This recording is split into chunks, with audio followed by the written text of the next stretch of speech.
2 people here, and I was starting to get very nervous. So thank you all for showing up. Welcome to the first ever Nibble night, which is very exciting. This night all started because of Vicki Pridgeon at the Wilder Center, who's in the back. She called me in May because she had heard about Nibble, which is my little literary website where I'm writing a page per day of a fictional novel. And she called me and she asked me if I would be willing to speak about Nibble for about an hour for free to an audience. And the idea was we would get people into this beautiful space called the Wilder Center, and the Wilder Center would get a little bit of publicity, and I would get a little bit of publicity. So that sounded like a great idea until I realized I would probably bore people to death speaking to them for an hour about The Stonehouse Caper, which is my current novel. And so I decided to reach out to friends and family and strangers to see if anyone would be willing to come and share their writing tonight. And I was overwhelmed by the response. Every single friend I asked said yes right away. I put a advertisement on the Norwich listserv, and I mentioned that we were looking for 1 or 2 more nibblers, and I received over 24 responses. I had to turn away about 20 people. So clearly there is a need, a calling for this in the Upper Valley. And I know, thanks to my friend Eric Goldberg and some other people out there, that lots of other communities have nights like this where they pick a theme and they invite people to talk for 5 minutes, for 10 minutes, and it's really about all of us and about sharing and about writing. So thank you all for being here. A quick word about Nibble, since that is the point. I've been taking on this challenge of writing a page per day of this fictional story called The Stonehouse Caper. The Stonehouse Caper is a story about a 22-year-old woman named Rosie Stonehouse who is from Wilder, Vermont. And the story follows the adventures of her and her grandfather through many places in the Upper Valley. And so if you read along, you might see Dan Witt's in the story, you might see the canoe club, you might see what was the Norwich pool. And it's been really fun. And some days, I have to admit, I don't want to write. And some days, I just want to end the story by saying, you know, and Rosie choked on a chestnut. And yet, I'm committed to this. I'm going to keep going for at least a year with this serial fiction. And so tonight, I thought to start off the night, I would read a page from The Stonehouse Caper. And then I will turn the night over to our 10 esteemed guests, who I will introduce in a few minutes. And I have to say, I'm so sick of reading page 1 of The Stonehouse Caper, because I feel like everything I go to, they want me to read page 1. So tonight I decided to read page 2, to change it up a little for myself. So again, just the background here is we have a 22-year-old protagonist who lives in Wilder, Vermont. She doesn't get out much. And this is her telling the story of what happened when she was a young girl and offered this great opportunity to be with her grandfather. So here we go, page 2. I got straight A's in high school. Actually, I received a B in 9th grade gym class because I was too embarrassed to hold hands with sweaty-palmed Kenneth Klinghammer during square dance week. I didn't actually care about Homer, Herbert Hoover, or hypotenuse triangles, but I worked hard because I desperately wanted to go to college, somewhere far away from Wilder, Vermont. It wasn't hard to do well in high school. Basically, I just partnered up with Smarty Pants Harold Stein for all of the chemistry labs. Harold could recite the periodic table frontwards and backwards by memory. And I sat in the front row of Miss Applebaum's AP history class. She never called on the kids in the front row since she assumed that they were already brown-nosers who clearly knew the answers. For my near-perfect transcript, despite that B in gym, I received a merit scholarship to Birchwood College, an in-state school only minutes from home. Although I was admitted to more expensive schools out of state, the lure of a full ride enticed my parents. In fact, when my father opened my financial aid package, he hooted more loudly than he did when the Red Sox won the World Series. So I sharpened my pencils, packed up some ramen noodles, and left for Birchwood. I lived in a dorm with other Vermont girls who planned parties based upon the type of costumes that they found at the local thrift shop. Fishnet Friday was always a favorite among the boys down the hall. I graduated magna cum laude with an American Studies major and a trunk full of fishnets. I had high hopes that a degree from Birchwood would land me a lucrative job someplace exciting, or at least a place where the stoplight stayed on past 9 p.m. But my degree didn't get me far. When I couldn't immediately find a job, I was forced to move back to Wilder, back to the beginning, back to my parents' house, in the same bed, in the same house, on the same street, back to the small town in that small state. At that time, I didn't know how lucky I was to be home. Big things were about to happen in Wilder. So that's page 2. Okay,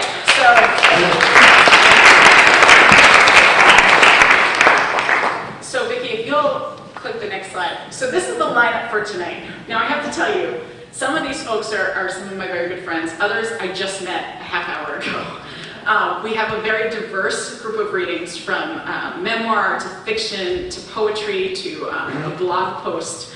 And this is going to be great fun. So we've asked folks to keep it between about 5 to 10 minutes each. After the first 5 folks, we'll take a quick 5-minute break, and then we'll finish off with the other 5. So first up is my dear friend and terrific talent, Kate Harbaugh. Kate discovered her love for writing at the age of 10 when she wrote a lengthy story about a snow leopard family living in the Himalayas. Today, this love carries on, as evidenced by her continuing involvement with the written word as a visiting writer, teacher, and communications specialist for a large Vermont-based company. Please welcome Kate Harbaugh.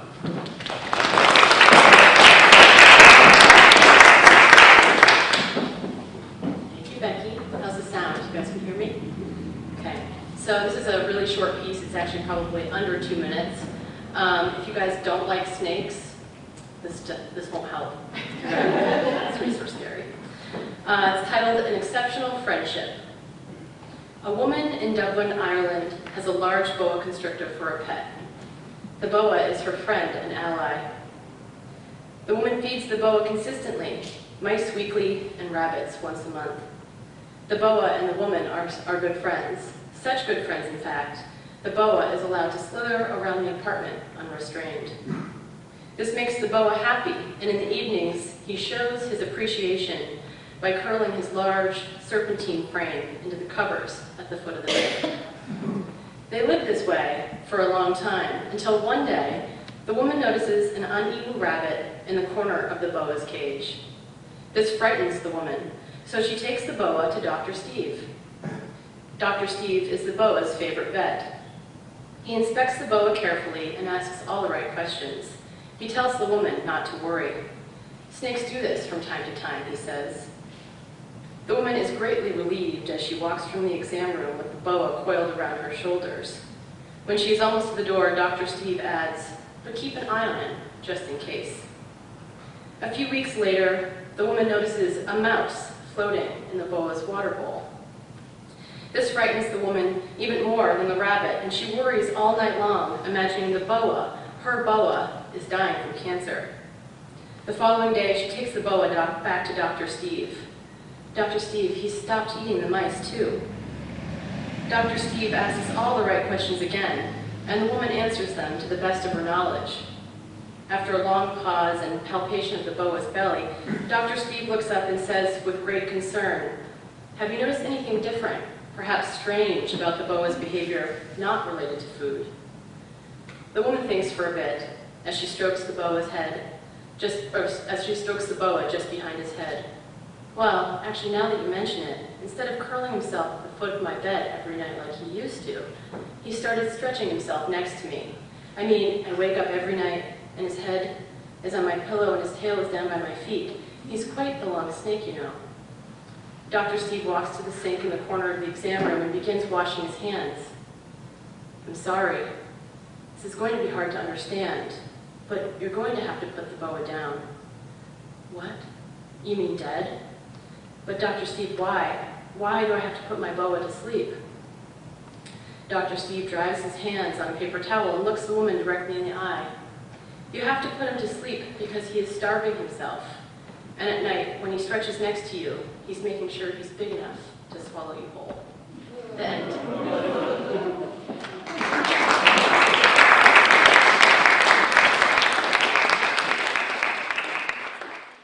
Okay. Love it. Okay. Next up, we have Judy Miller. Judy Miller was formerly an editor at the Museum of Modern Art. she will read Finding the Kingdom from her memoir about her first year in East Africa in 1969. Her purpose at the time was to write art in East Africa based on interviews with African artists, which was published in 1974. This new memoir is the story of her experiences with her husband-to-be, taken from letters and diaries in a place which has changed so dramatically as to be virtually not there anymore. Please welcome Judy Miller.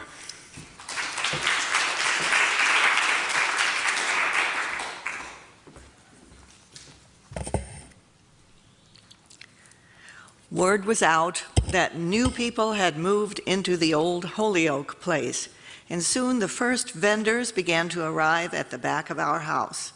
They came in a steady flow, usually from the village of Ukunda, about 5 miles away. Some came to see our servants, Juma and Salimu, but most wanted to sell us something. They would congregate in the backyard before we got up. We could hear them talking as we lay in bed. "Oh no, how are we going to get up with them all waiting outside?" I asked Norman. "We may have to start living according to African time and get up before they arrive," Norman said. "Village Africans go to bed and get up early. They don't move about much at night. Too dangerous. They prefer to go inside when it gets dark and get up with the sun. Here on the equator, that gives them exactly 12 hours of daylight." I had noticed that between 6 o'clock and 6:30 p.m., the dark seemed to fall like a curtain, and it was suddenly light again between 6 and 6:30 in the morning. It made sense to try to adapt to African time. Still, we weren't used to getting up so early and rarely managed to be dressed and out before 8:30. By then, a crowd had assembled on the back porch. Norman could slip into his office without being observed, but I had to handle the crowd. I would stall as long as possible, getting dressed, slipping out our back bedroom door to the outdoor toilet, then washing in the basin and ewer we kept in our bedroom.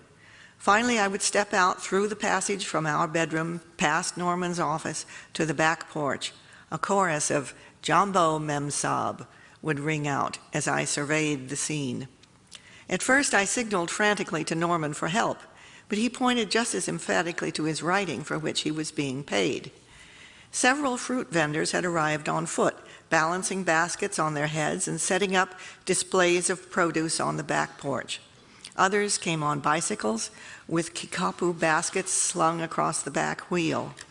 Vegetables, coconuts, a rainbow of tropical fruits, eggs, live chickens, fish, giant crayfish, huge mangrove crabs, an amazing assortment of good things to eat were assembled for me to buy. At first, I decided to do a bit of trade with each vendor each day, but this proved difficult, as many people brought similar wares. It made no sense to haggle over prices every morning. I needed to establish a routine, even if it meant buying from some people and passing over others. The vendors had to come a long way and could be very persistent. A routine would give us all some consistency. Usually, I was greeted with extravagant courtesy. In Kiswahili, it is polite to inquire the news, habari, about each member of your family, your farm, your work, your health, before getting down to business. All these habaris with each vendor could take a significant amount of time. At first, I bargained and discussed all morning, not knowing the correct prices for anything. Norman was greatly amused by my back porch exchanges, but still refused to participate. As I began to learn a few words of Kiswahili and knew the prices for just about everything, an mzee, that is an old man, trudged up to the porch carrying a kikapu basket full of fruit on his head. A short person, he often wore a long kikoi cloth which hung to his ankles and a scruffy shirt. He engaged me in the customary round of habaris before opening his basket and painstakingly arranging his wares in neat piles on the porch. At last, the negotiations could begin. My knowledge of prices impressed him. If he asked too high a price, he would hang his head and squint up at me, always accepting my counter suggestion. Gradually, we were able to dispense with all discussion of money, as each knew the other knew the correct price of each item. One day, Norman made a rare back porch appearance, just as the mzee was setting up his display. Not knowing about our routine, Norman began to ask the prices. Memsab Najua, Memsab knows, was the abrupt reply. Without looking up, the Mzee proceeded with his arranging, adding bananas and watermelon to the piles of mangoes, pineapple, limes. Norman questioned him again, but he merely gave an impatient shuffle and stuck his finger up his nose. That was the last time Norman ever came to the back porch during vendor traffic, but the Mzee remembered the encounter, and whenever he came around, he always inquired after the Bwana. I pointed to the path around the side of the house, which led to Norman's office window. The Mzee would then shuffle over to greet the Bwana, and I could hear his high-pitched voice saying, "Jambo," and beginning the habaris to Norman through the screen. One day, the Mzee arrived bearing 4 large pineapples, half a dozen grapefruit, twice that many oranges, and about 50 limes. "Mzito sana, that's very heavy," I commented. "Wewe and Nguvu, are you strong?" I was becoming quite proficient at Kiswahili, even able to engage in small talk. "Nguvu Natasha, strong enough," came the answer. He grunted slightly as he hoisted the load onto his head, seemed to shrink a couple of inches under the weight. When I had been without cash for 2 days and unable to pay anyone, the Mzee had to wait until I had gone inside, then went around to complain to Bwana Norman. "I'm sure she'll pay you tomorrow," came the reply. "Tomorrow I may be dead." Still, the Mzee continued to make the long trek to our house until the day he sold me a bad pineapple and some rotten papayas. As if waiting for an opportunity, Juma, our cook, confessed to a strong dislike for the old man, calling him mchawi, witch, and a very bad person. I felt a little sad watching the Mzee trudging away along the beach that day in his long kikoi skirt and basket hat. We didn't see him at our house again. But one day, when we were out in the car, a smartly dressed elderly man signaled us for a ride. He had an attractive young woman with him and got into the car without greeting us. "Is that our Mzee?" Norman asked. We thought we recognized him, but in the fancy clothes it was difficult to tell. "There he is again," Norman pointed him out on another day. He was sitting with a group of old men, rolling snuff into little bits of dried palm leaf for sale. Perhaps he had found a better way to make a few shillings, and maybe he also was a witch in his spare time, just as Juma had suspected.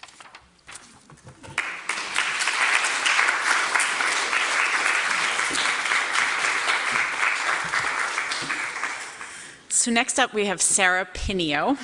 Sarah is a novelist and food journalist, contributing to publications such as the Boston Globe magazine and the Huffington Post.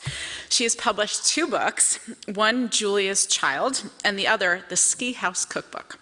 Sarah also writes the delightful publishing blog, Blurb is a Verb. We welcome Sarah.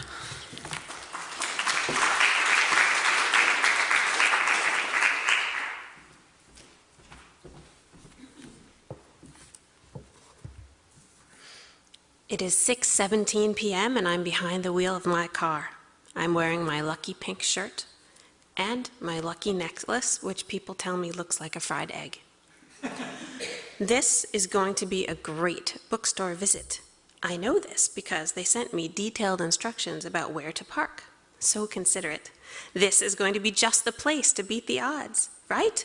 They'll have a bunch of readers who show up for an author they've never heard of.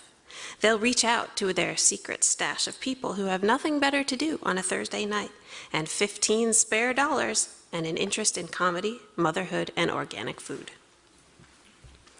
It's 6:44. Well, I found the parking garage with no trouble. That's an omen. And parking is free after 5. I love this town. The bookstore looks cute. There's a big Eat, Sleep, Read poster in the window. 6:44 and 3 seconds. Because I am a debut novelist at the tail end of her regional book tour, by the time I push open the door, I have already counted the number of people in the store. There are 2, a man and a woman. He is behind the counter. She is replacing a book on the shelf. And because I am a vulnerable debut novelist who does this often, I can tell just from the incline of her head that she too works in the store. I am the only person here who is not on the payroll. My event is scheduled for 16 minutes from now. There is an armchair at the front of this door, and 20 or so perfectly empty folding chairs set up in front of it. I keep my cool, though. He comes out from behind the desk, and we exchange pleasantries. "We have you set up in front," he says. "Great," I say, as though I hadn't already spotted that little ghost town. We continue the charade, including the part where he brings me a bottle of water to soothe my throat as I address the crowd. And I thank him. The bell tinkles at the front door, and a young woman walks in. Too young, actually. My eyes go back to the new fiction table. I'm not going to stare at her. Sure enough, while I'm pondering cover art, as if I'd driven 70 miles to do just that, I hear her ask about a book. She's taking a course on science fiction, and there's a title that she couldn't find at the library. 6:50. As the minutes tick by, the girl chats with the gentleman behind the counter about the Martian Chronicles. 6:53. I'm doing a pantomime entitled Uninterested Shopper. There are authors who would pick up a copy of their own novel and stop the young woman and engage her in a conversation. But I am not one of those authors. So she slips by me over to the cookbooks. And then she drops her jacket on one of the empty folding chairs. So, when I have run out of new fiction, I mosey over to the comfy author chair and sit down. And when she tires of cookery, I ask her what else she's reading for that sci-fi course. And it turns out we both like William Gibson. No way. And just like that, I relax. She sits in her chair and I sit in mine, and we're talking about an author that we both read. And I've stopped panicking, so I don't notice right away that a couple has entered the store and they sit down too, and then another couple, and then a woman about my age, and then a few more. 7 p.m. There is a small audience of 10. And what an audience. They are all interested in the topic, and surprisingly, not one of them is a blood relative, someone I've met before, or expecting me to talk about Julia Child. Catchy titles have their perils, trust me. So I give my stump speech, and I read a short passage, and I loop a quirky little news story from last week into my presentation, and everyone in the small group nods along with me about the peculiarities of food advertising. Actually, there's one woman who doesn't make good eye contact, and I entertain the thought that she's wandered into the wrong event by accident. But she's too shy to leave. But overall, it's a great discussion, and one of the men has eaten only organic his entire life, and then he tells us he's over 80, and it's kind of a shock, and we all stare admiringly. I should hire him to promote my book. And during the Q&A, someone even asks me to talk about my cookbook, and when it's over, 2 of the women get up and find the cookbook on the shelves, and they buy that too, as well as the novel, and I fight off the urge to hug them. 8 o'clock. I sign the books, I thank people for coming, and that silent woman, when the others leave, she comes to sit on a chair in the front row, and in a low voice, she very carefully asks me some questions about how long it took to write a book, and about my process. She isn't in the wrong place, she's just too shy to ask in front of others. And then it's 8:20, and they've all gone now, and the population of the store is down to 2 again, just the bookseller and me. There are 2 big piles of books left over, and he puts half of them in front of me for me to sign. And we both pretend that we don't know that the other half will go back in a box and get shipped back to the publisher within weeks, if not days. I always tell authors about the time that Dan Brown came here, he says. Oh, I ask, signing another copy with my lucky green pen. We only got 1 customer, he says. I hand back the last signed copy. Why, really? That was before the Da Vinci Code, he winks. See, you had 10 times his audience.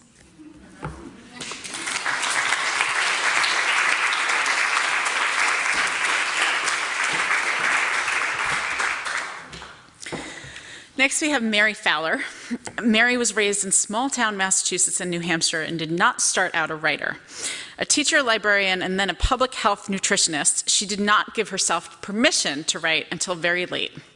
Her novel, Carrie Tass, A Fable for Our Times, casts a rabbit lady living in Central Park. Please welcome Mary Fowler.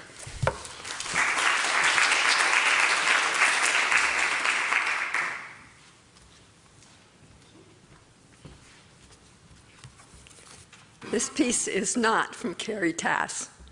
I don't write short, so it was a little bit of a challenge for me to think of something that I could share tonight.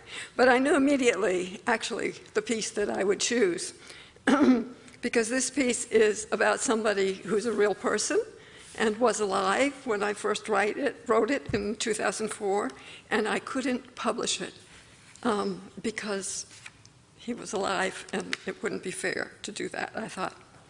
So I'll give you a chance to find out who he was, because that isn't an issue any longer. So the crowd is already at 4:15 lining up outside the Little Vermont Village Church. I am waiting table at a turkey supper, and in fact, some 15 people have already been admitted and seated at the long tables not yet ready for service. They will have 15 minutes to wait, but our turkey suppers are renowned, and the crowd is building outside. My minister, Charlotte, pulls me aside. "Got a minute?" she asks. "Sure," I say, wondering what would provoke her to pull me aside now. We move just inside an adjoining room. Then she pokes her head back into the dining area. "See that man sitting at the end of your table?" She nods toward the middle of the room. "The man at the far end. He's wearing a blue jacket." I look. Nothing seems particularly amiss. "You must show absolutely no response to this information," she continues. "But I thought you'd like to know, since you're a writer." I manage a nod. The man is a famous literary recluse, and she names the writer who adamantly rejected all attention of the press when his work swept into popularity in the 60s. Really? Charlotte doesn't know it, but she has set a little worm moving in my brain, and it has nothing to do with this recluse being a writer. When I get to sort it out later, it will turn out to be recognition that my father had been a man too busy to notice me. A man who's a recluse, coming to dine at my table without giving me access? Huh. I move back to the front of the room to pick up a dish of slaw. I look over my shoulder at the couple sitting innocuously awaiting food. The man has white hair swept back from a very narrow face. He seems well into his 80s. I am much too busy to ponder any further the mystery of this special stranger who's come to sit at my table. In moving through other wait staff to pick up the foods I am charged to deliver, I let go the momentous information to which I'm not supposed to respond. I have plenty to keep me occupied, and the lines are already stacking up at the ticket table at the back of the room. The 10 guests at my table eat without much conversation, not much different than the couple seated at table's end. I notice the writer and his wife have finished their meal before the others, and I move to clear their plates. As I reach between them, I inquire what kind of pie they want. His wife? Raspberry. I turn to our recluse, and Mrs. leans to him to repeat my question with some force, and I think, uh-oh, we've got a hearing difficulty here. He shifts to look up at me, where I am squeezed between his chair and those of the table behind me. "Chocolate cream?" he asks. I nod. I try to sound promising and head back to a table where a woman is doing yeoman's duty slicing pies. A quick scanning of that array reveals neither raspberry nor chocolate cream. I note what is available and head back with the bad news, announcing the options. They ponder. The missus opts for cherry, he an apple crumb, which I deliver with relief. My other 8 diners are now making their pie decisions, which takes me again into general service. I run the gauntlet. I deliver pies. 10 minutes later, I have time to look again, and I find my couple are sitting before empty plates. They seem to be in momentary rest, preparatory to leaving. I am reluctant to let them go without some exchange. I have a moment. I move into the aisle by their side and come up beside the aging writer. I point to his nearly empty plate and its apple crusty remains. So, I say, and I see that I am determined to have some kind of exchange with this man. I point to his plate again. What did you think of our chocolate cream pie? He looks up at me, his face tensing. His wife interjects. He's very deaf, she remarks. He can't hear you. I try a chest voice, trying to penetrate the noise of the room, its clinking silverware and dishes. I point again to his plate. The pie, I nearly shout. Did you like the chocolate cream pie? His wife repeats, as if I were the one that was deaf. He's very deaf.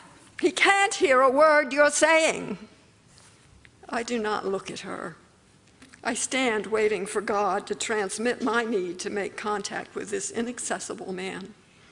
Then realize I'm risking the entire church's vow by silent consensus to protect him, to come what may. I wish Charlotte had not shared her big secret with me.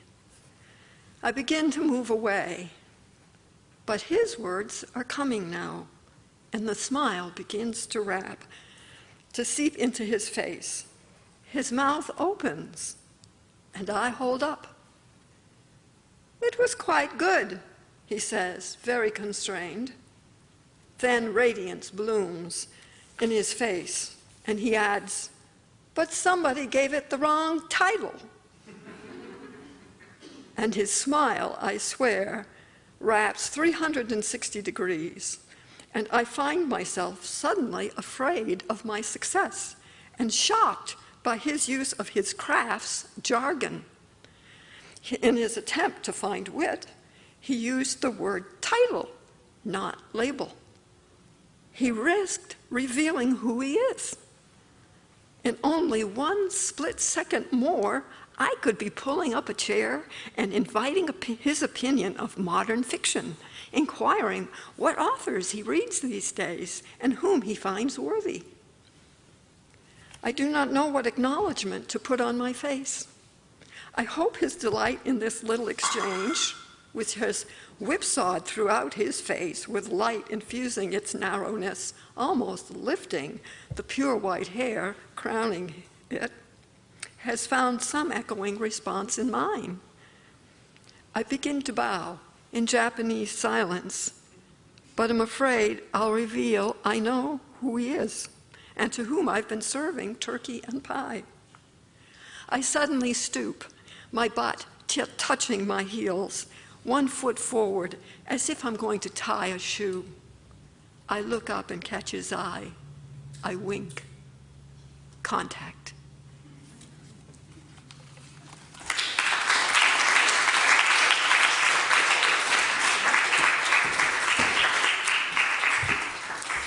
Next up, we have Jamal Sabki. Jamal is a 2009 graduate of Dartmouth College. He majored in English, but managed never to take a creative writing class.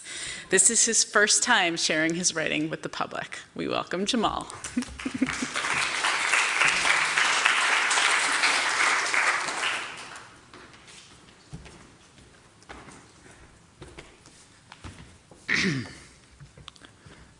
Ready back there? I am a firm believer in slow and steady wins the race. It took me 5 years to graduate high school. When I graduated, it felt unbelievable. It took me 3 tries to write a good senior seminar paper in college. The third attempt turned out extremely well. It took me 4 tries and over 2 years to start a business. Some things just take longer for me. Even cooking pancakes takes me 1 or 2 attempts. I'm also slow and steady when it comes to girls. It took me 6 months to get my current girlfriend to respond to an email after we first met, another 6 months to get her phone number, and another 6 months before she reluctantly agreed to go out to dinner with me. However, by far the most arduous task I have undertaken has been winning over my girlfriend's dog. I really hope it ends well. Mabel is a cute, quiet, and remarkably well-behaved black lab with a real personality and a sinister streak that she only shows me. She's the only dog I know that gets excited about going to the vet.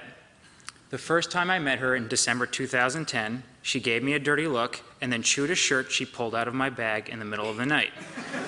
The second time I met her, she gave me a dirty look and then chewed a sweater that she pulled out of my bag in the middle of the night. The following week, I was joking with a few friends in the hockey locker room about being disliked by my girlfriend's dog. They thought it was funny until I told them she was a black lab. The room went silent. Labs like everyone, said my friend Morgan, except terrible people. In February, we went ice skating on Ockham Pond. Mabel, on leash, walked around calmly for my girlfriend. When it was my turn to skate around with her, she pulled incessantly and then pooped right in the middle of a crowd. I'm sure she knew I didn't have a bag. That summer, I drove her to New Jersey. She panted and cried the entire way. I stopped 10 times to let her go to the bathroom. She went once. A few weeks later, I drove up to Vermont with Mabel and my girlfriend's parents. She was calm, quiet, and slept the whole way. When I drove her back down by myself, she cried and panted as if she were going to pass out. The air conditioning was on full blast. In fact, in the 5 or 6 times I have driven Mabel back and forth between New Jersey and Vermont, she looks up at me every time I change lanes, slow down significantly, or make a turn. She even critiques my driving. At home, when people are around, she's playful. When I throw her a tennis ball, she catches it, wags her tail, and runs around playing with her stuffed animal toys. When it's just the two of us, she doesn't even move her head to try and catch. She sits on the couch and looks distressed. I bought her a Valentine's Day gift, a bucket of pink balls with her name on it. It didn't get me anywhere. I've taken her on weekend trips and spent over $500 in pet fees. She's never appreciated it. Things are getting better, though. About 6 months ago, I started giving her half of every meal I eat when I can. It has changed her attitude significantly, although I still would say she doesn't like me.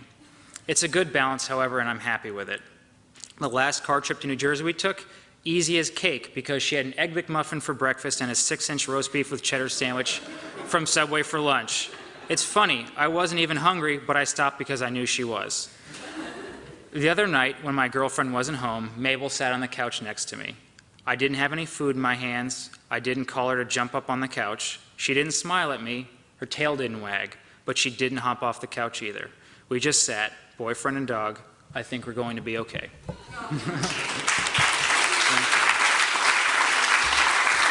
Anne has lived in New York, Pennsylvania, West Virginia, Ohio, Ireland, and Vermont. She's worked as a secretary, a cook, a census taker, a marginal farmer, an art teacher, and university professor. But now, in retirement, teaches Tai Chi, gardens, worries about global warming, and she's published scholarly work on food and culture, a few nonfiction pieces, and has a forthcoming chapbook, Poems for Tai Chi Players. She has also written quantities of oft-rejected fiction. Please welcome Anne Bauer.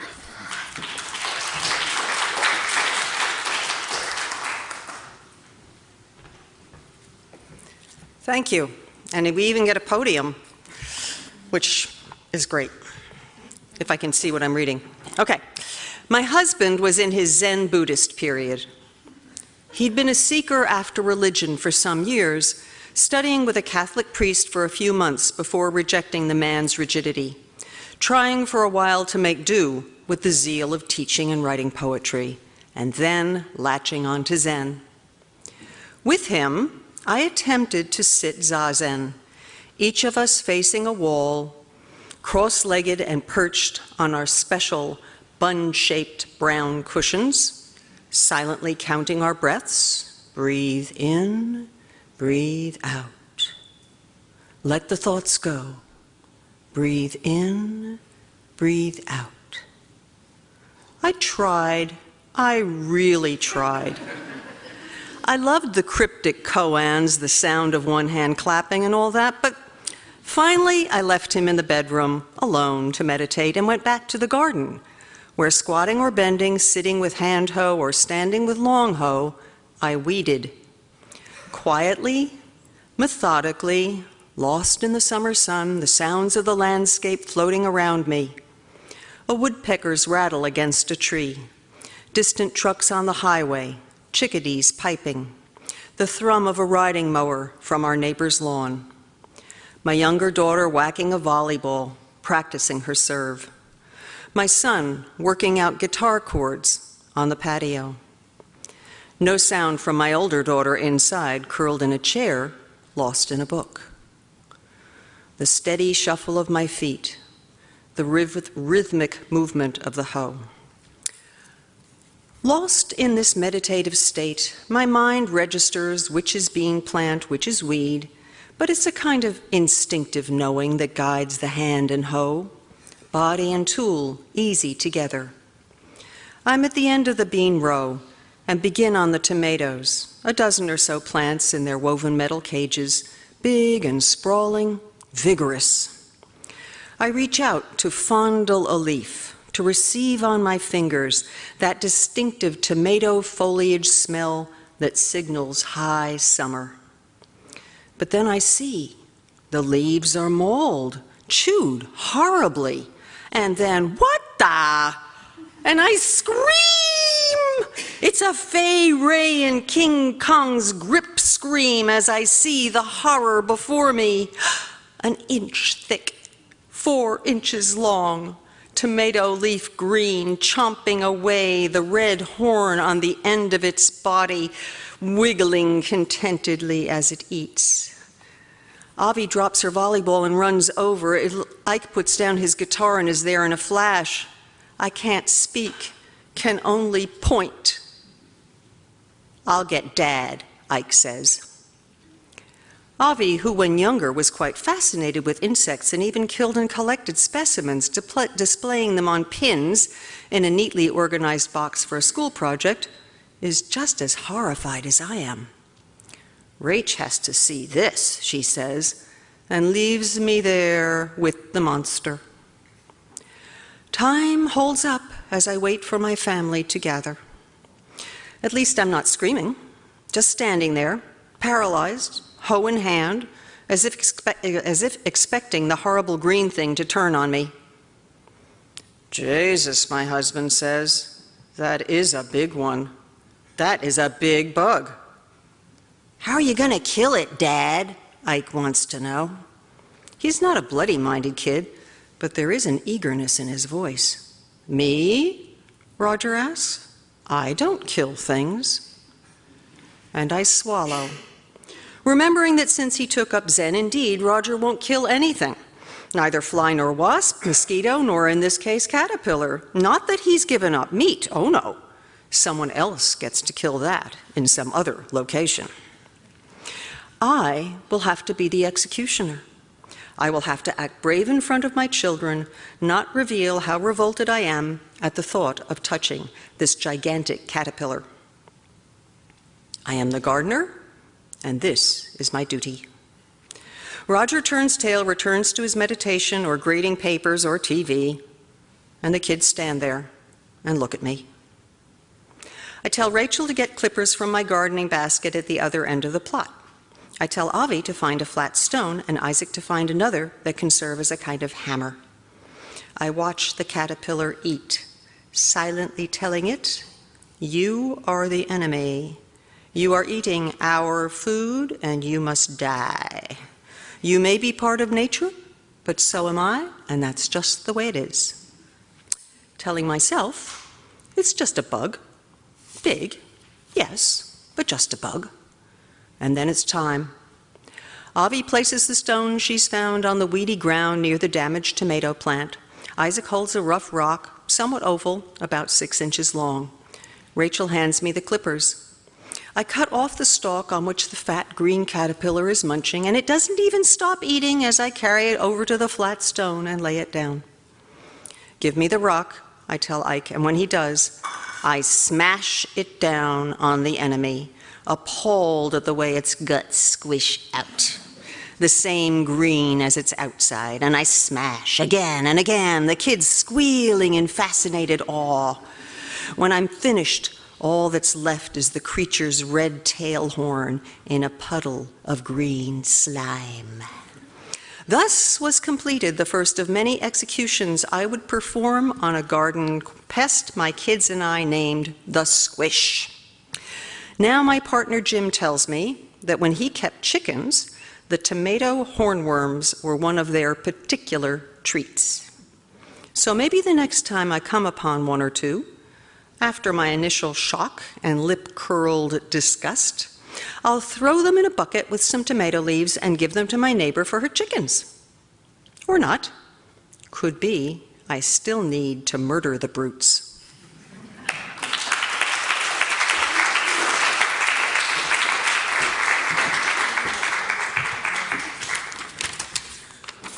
Okay, next up we have Marissa Miller. Marissa lives locally in Norwich and writes poetry and short prose. She received her master's in liberal studies from Dartmouth College, where she studied under the Vermont Poet Laureate. While at Dartmouth, Marissa spent time in Cuba conducting interviews with women about their birth experiences in government-run maternity clinics. Her collection, First Milk, is a compilation of poems based upon these interviews and her time in Cuba.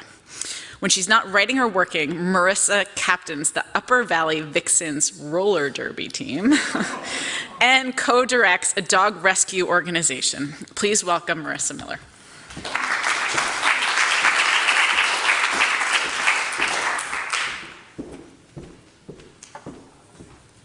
It's a little official at the podium, sort of intimidating. Hello. I'm going to read 2 poems to start that are not part of the Cuba collection, and they're older poems, and I haven't looked at them in a while, so here we go. The first one is called Killdeer. She never came back, he said. She didn't even look near the apple tree, where I thought they would be safe. He recalls her frantic cries, the way she spread one glorious wing and let it fall, pleading for him to notice her, to believe as she traced feather-soft lines in the new earth, bulldozed by his yellow machine, that she was what he wanted, and not the 4 perfect eggs, newly oblong and speckled, that he scooped up, cradled in the hard blade of a shovel, and winced when one rolled from the gentle mound of nest and spilled open when it hit.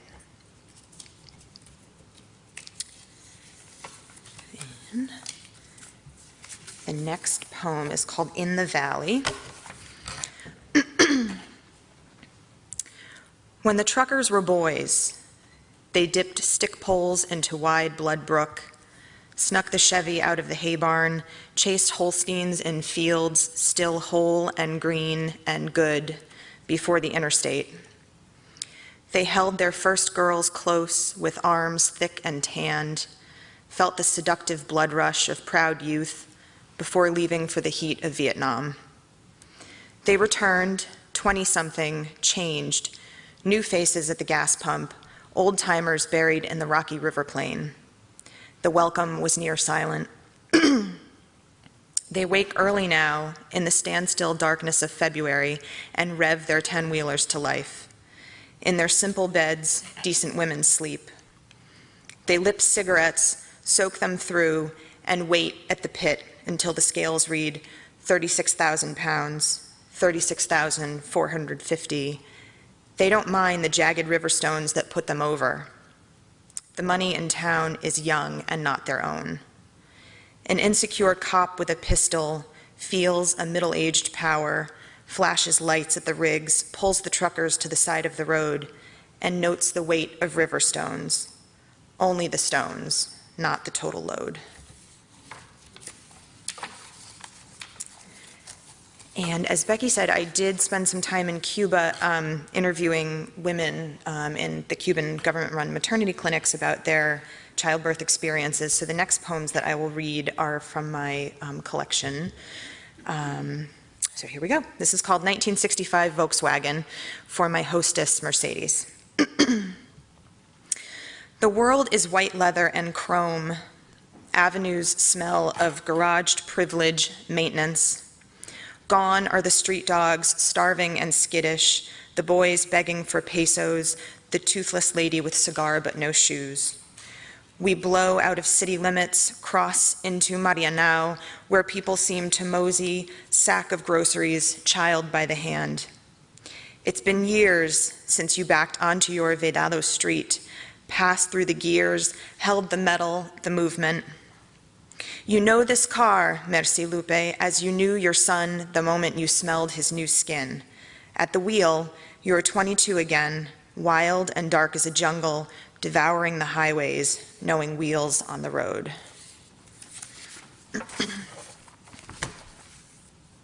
Hurricane season. Appropriately titled, I guess. My mother had not yet begun her affair that September. Was still stepping from the train, smelling of newspaper and city, still greeting my father for another month until we all had to draw up our collars against the cold and wind.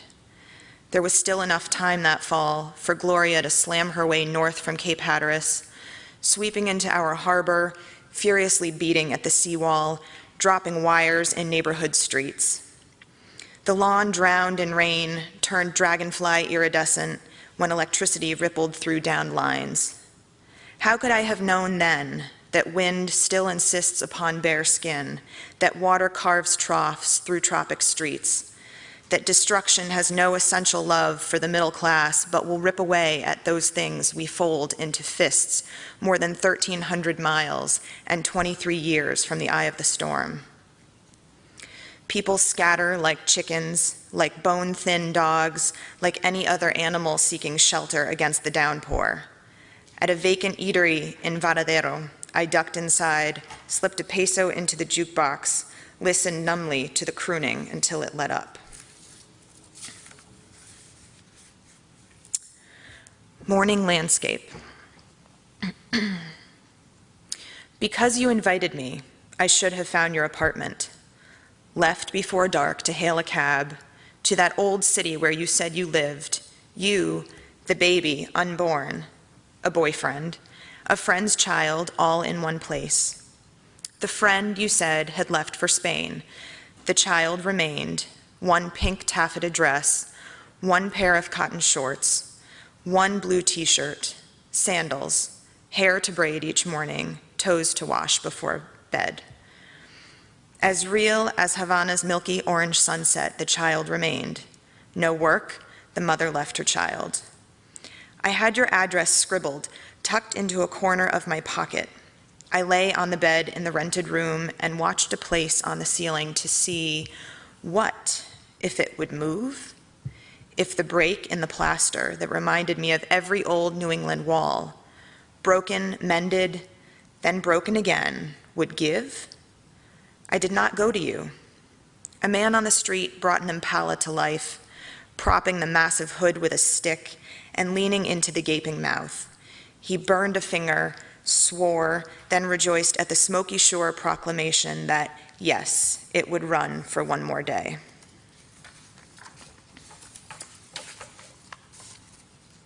I think I just have two more poems.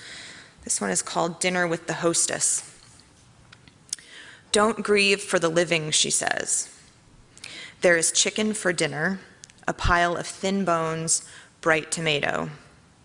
My grandmother grew tomatoes like these, misshapen orbs of green bleeding to red, sugar babies hidden in her underwear drawer beside the test strips and insulin. This is no fruit nestled in nightgowns. This is the shape of victory, the red roundness of a million stomachs. We were all farmers.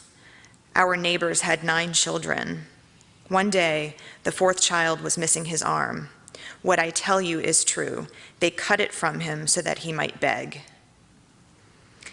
A dog with spots limps beneath the table, curls around a bone, and I am watching. My razor delivers a thin cut that evening in the shower. I press a finger to my leg and let the blood set until it grows sticky. And the last poem is called Homecoming. I won't sleep tonight. I will hang an ankle out, freeing it from thin pink sheets. The clinic will be bound in dream memory, white walls and women in robes with my arrival home. The border agent, with breath like rot, will sear the November night. Where are you coming from? And I will have smuggled a dog home in the trunk, hurt, scabbed, but licking me as though I am the wound.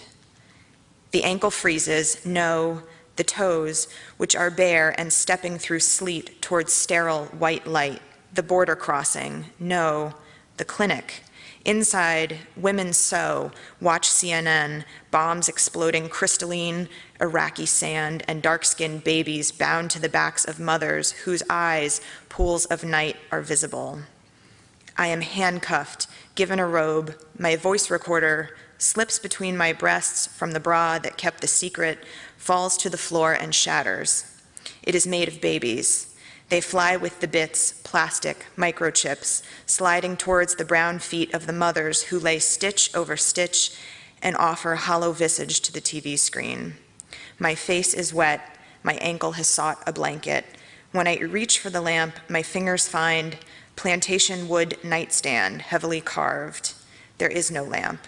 There is only light of the city, noise and rain that invade the jalousie windows, sound, water, flash announcing, I am still here, I am still here. That's it.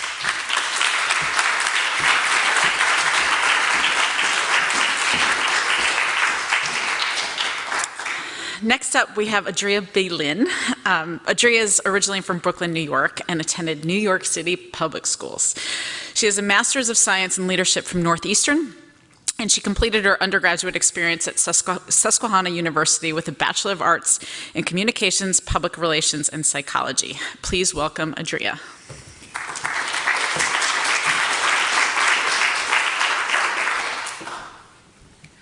Were there enough names in there you couldn't pronounce? Okay. So this was never meant to be read out loud, and then Becky called, and it's being read out loud. My parents' house. Oh, how I forgot how entertaining it is to be at my parents' house alone. How quiet it is, and how I can nosy through things without a fuss. Of course, I come across some things that I must mention, and I get fussed at for being nosy in their stuff. And then I remind them that what is theirs is my inheritance. At which point they just shake their heads and walk away. It seems like my parents never throw anything away, ever. The reason I'm here is so that I can do my laundry for free. Yep, you heard me. I will forever come with laundry until they tell me I can no more. While in the basement waiting on what seems to be the longest wash cycle of my life, I started wandering and laughing. I found so much stuff and thought, if they just gave me 2 days, I'll clear this baby out. I'm serious. Though my dad complains it's my mom, he is as much to blame as she is. Trust me. First, how many fans can my mom have in so many different sizes? Does it really get that hot? Second, the typewriter. Is it really still needed? Apparently, just in case there's something they can't do with a computer. Third, 12. Yes, the number 12, cake plates. At least 2 were mine that I thought were trash. She still needs them all. For what? I do all the baking and I live in New Hampshire. Fourth, the drum set. My brother hasn't touched this drum set in over 20 years. I see donation. Not his most successful venture, that's for sure. Fifth, the 20-plus-year-old fire engine truck. Little ones don't even visit that much for it to be used. Sixth, one of the lamps from my college residence hall days. The Walmart one we all have or had right now? Yep, that's the one. Seventh, Why do they still have my cane and 2 crutches from my surgery in 2002, 2003? The cane, okay, maybe they'll need it one day. But the crutches, really? 8th, the 2 giant air conditioning units. There are ACs in every window. Do they really need 2 backup ones that don't work? Is that my $13 Goodwill table that I can't even have back? Thanks. How many suitcases do 2 people who've lived in the same house since the 70s need? I did have fun playing in the rain boots. I tried to swipe my mom's, but she wasn't having it. My dad's, well, yellow just isn't my color. I love the Share Exercise VHS and the 10 others down there with the VCR that my mom still doesn't know how to use. But my favorite piece of all in the basement, the Sagittarius Pisces love match picture from their courting days, set in their southern accents. That's something that no picture can give words to. You have to see it yourself. But I just love it. I guess this will just continue. Good thing the washer stopped, because who knows what else I would have found down there. Whew.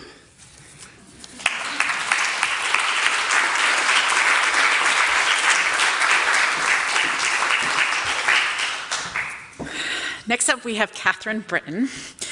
Catherine's first novel, Her Sister's Shadow, was published in June of 2011, and her second novel, Little Island, is scheduled for publication in the fall of 2013. She has a master's degree in creative writing from Dartmouth and a master's in education from UVM. Her screenplay, Goodbye Don't Mean Gone, was a Moondance Film Festival winner and a finalist in the New England Women in Film and Television contest. She has taught writing at Colby Sawyer and at the Writers' Center in White River Junction. When not at her desk, Catherine can often be found in her Norwich garden, waging a non-toxic war against the same tomato slugs that Anne has to deal with. So please welcome Catherine Britton.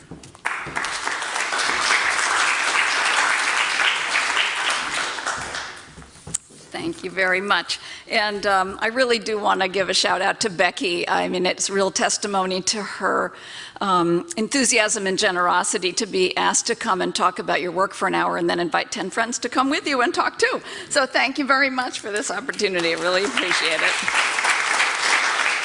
And I also want to give a thanks to the Wilder Center. This is a nice space, and I'd never been in it before, so this is a great opportunity and a very nice space. I'm not going to read tonight from my novel, although I do have some copies in the lobby, and I'd be happy to talk with anyone afterward about it. And the new one is being revised at this point, being edited, so I'm not going to read from that either. What I'm going to do is read a blog post. And I want to say a word about blogs, something that some people don't know.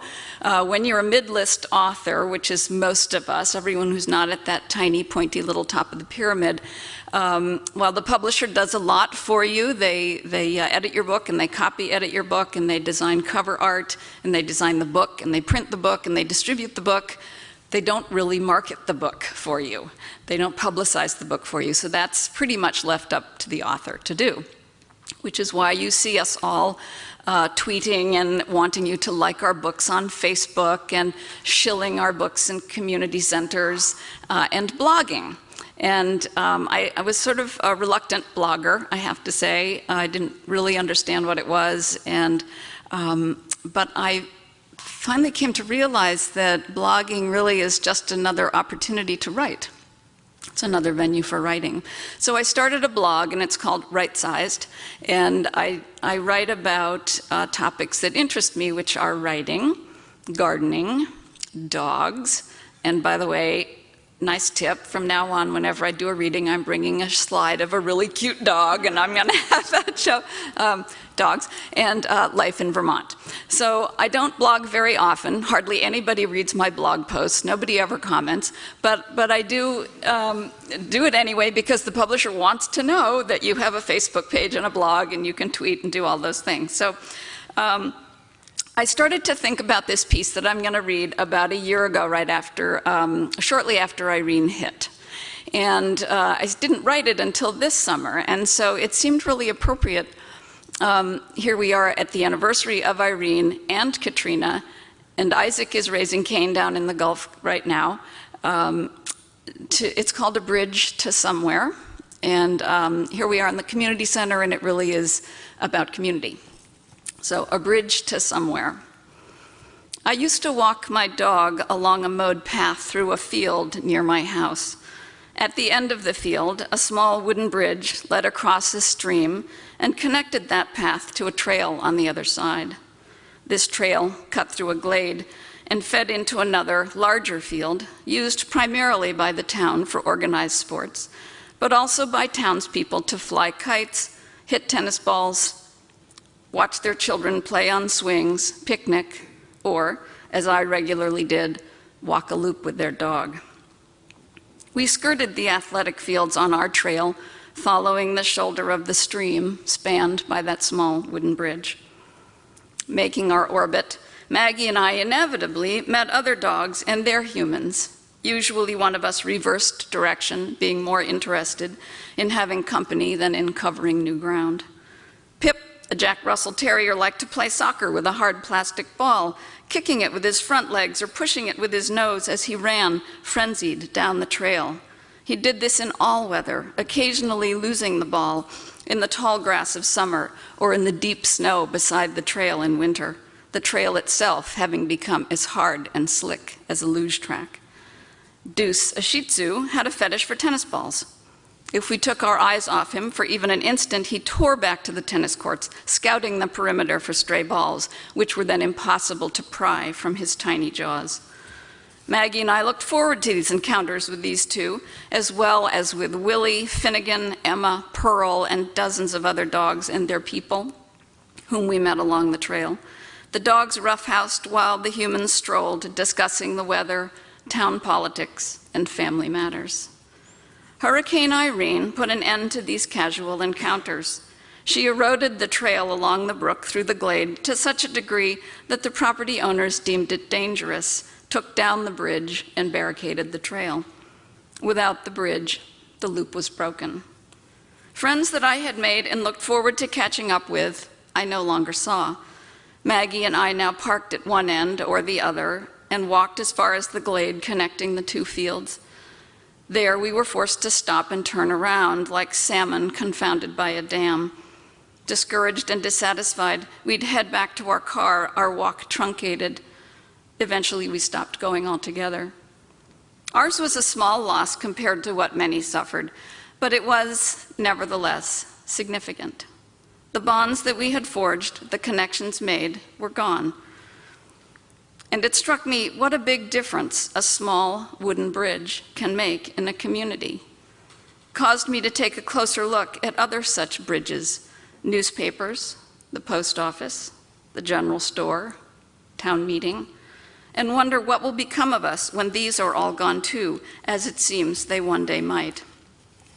We were all grateful to the owners of the property for building that bridge and allowing us to cut through their glade all those years, and we knew that they were well within their right to take down their bridge, to protect themselves from potential lawsuits.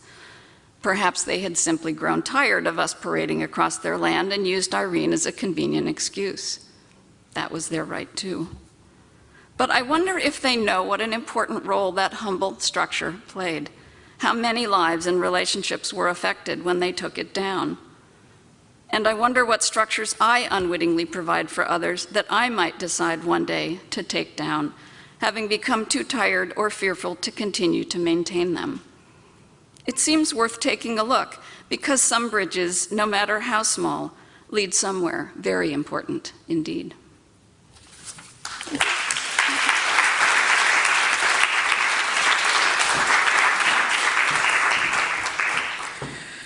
Okay, last but not least, we have Art Sharkey.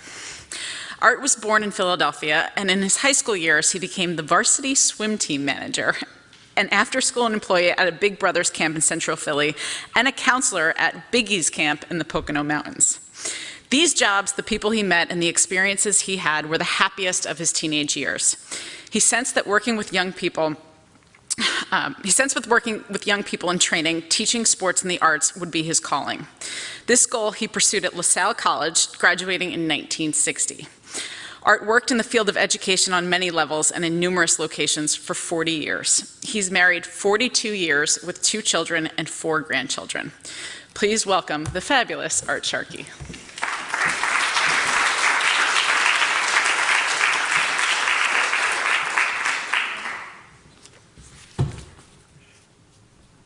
I call this memoir Bygone Vermont Christmas Pageants. Ever get asked to volunteer for something which triggers a, let me think about that response?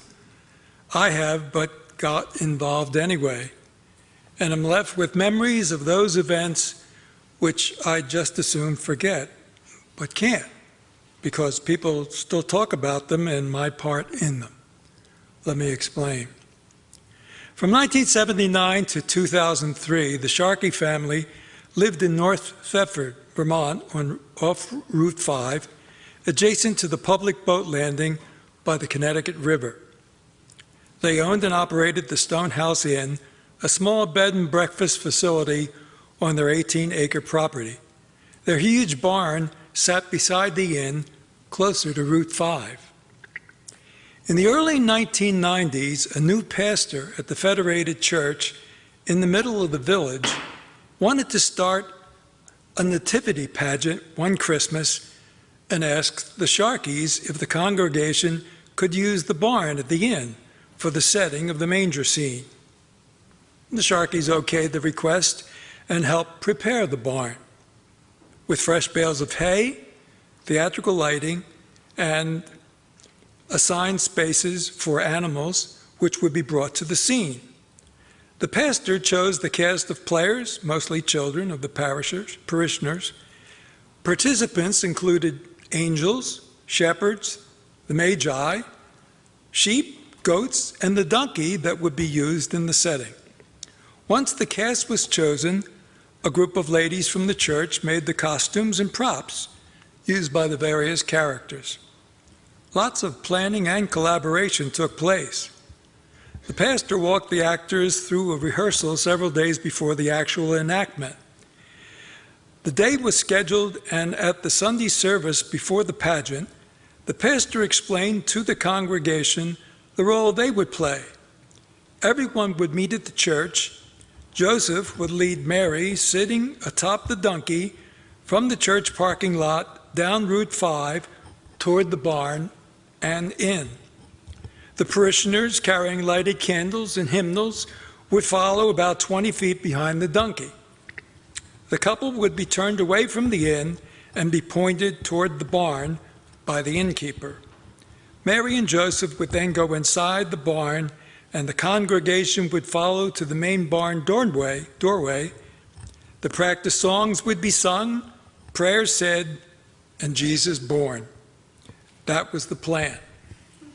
Mr. Sharkey was not a church-going member of the above congregation, but did attend services there on occasion. That first year, he had not been informed by the pastor that he was expected to play the part of the innkeeper. He and his wife were busy every weekend with their inn duties.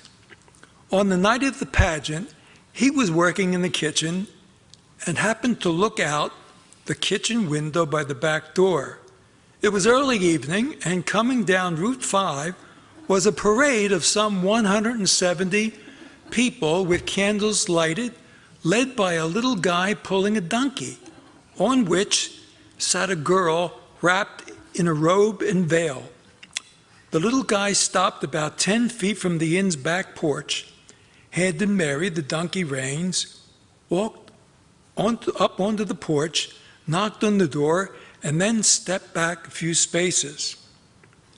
The innkeeper put two and two together and realized he had a job to do, which was to dramatically turn Joseph and Mary away, but let them take shelter in the barn. He was surprised the pastor had not gone over this with him, and also more surprised at how young both Joseph and Mary were. He directed drama at the high school in town, so was up for improvising. He opened the kitchen door, stepped out under the porch, looked at the character Joseph, then at the crowd of candle bearers, and bellowed in his dramatic voice for all to hear, "What is it you seek?" Little Joseph's mouth fell open and his eyes widened. He backed up, almost stumbled, turned and ran crying into the crowd, screaming, "Mommy! Mommy, he's scaring me! Really scaring me!" The editor of the weekly church bulletin wanted to put the following headline in the next issue, but the pastor wouldn't permit it. Ham innkeeper derailed birth of Jesus in the manger till Joseph regained his courage. Christmas pageants at that barn in subsequent years were just as unpredictable. One year's menagerie of animals brought there included Blossom, an 800-pound pig. Why? The innkeepers didn't know. The day before the pageant, the pig broke out of her stall and the barn and headed up Route 5. Getting her back took hours, and she was not invited to the next year. Ironically, the Thetford woman who supplied many of the animals used, including Blossom, ran for governor in 1998 and did quite well against the popular incumbent. It was Ruth Dwyer. Another year, the innkeeper was on crutches from a hip operation, but still was asked to play the role. He waited in the kitchen and was just ready to hobble out to the approaching mob, which entered the driveway when the phone rang. He answered hurriedly, saying, "Could I call you back? You won't believe who's at the back door." The following year, the donkey which was to carry the Virgin Mary to the stable died suddenly 2 days before the pageant night and was replaced by a large horse, which made the Virgin Mary seem tiny. And then the year in which the most elaborate preparations were used, the pageant was sidelined by a horrendous snowstorm, which lasted 4 days. Time passed. Babies who played the part of Jesus in the narratives years ago, in the nativities years ago, became Mary, Joseph, shepherds, and angels as they grew older and eventually graduated from high school. Memories, however, of acting in those town Christmas pageants stay a lifetime.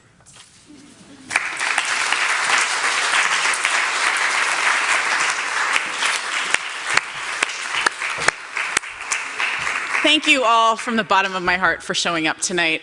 This has been terrific. I've been surprised by many of the readings. I didn't hear them before tonight. So this has been fabulous. Can we have another round of applause for all of our 10 guest readers tonight?